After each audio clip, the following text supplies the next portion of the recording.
Imagine being quarantined on a cruise ship for weeks. That's been the reality for hundreds of Americans. They were just evacuated off the Diamond Princess cruise ship in Japan this morning.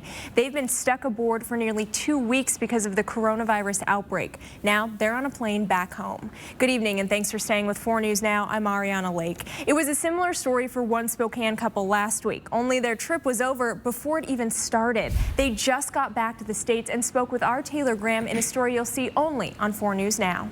Well, Beverly and Lee Smick are retired, and they choose to spend their time either taking trips or planning their next one. Well, it's safe to say the week they just had set a pretty low bar for whatever they plan next.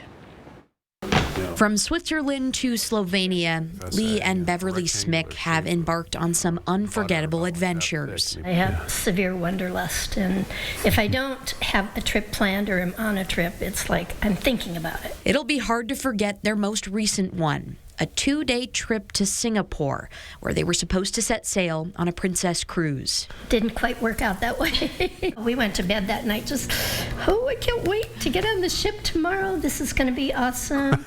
And then I get a call in the middle of the night. Their cruise was canceled just about 9 hours before they were supposed to get on board. You think, well, they just don't do this to upset you or anything. There's a reason for it. In this case, it was caution surrounding the coronavirus, which has infected thousands and killed hundreds more. Princess Cruise was not letting anyone on the ship that had been a mainland China, Hong Kong, or Macau within the last 14 days.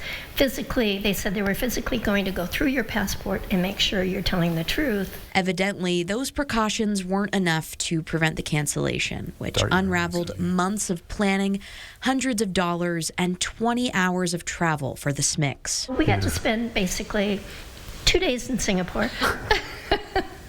When it took you basically 2 days to get there. 2 days to get there, yeah, exactly. They're in good spirits, even after a marathon of an adventure. It might have something to do with the fact they've been reimbursed and are already looking ahead. It was just a little bump, and now we can just kind of laugh at it about it because it was an adventure and just move on to the next. Well, Princess Cruises owns the ship that was under quarantine, and they'll cancel all trips until late April because of the quarantine period. Now, as of this afternoon, there are 15 reported cases of coronavirus in the U.S. In studio tonight, Taylor Graham, 4 News Now.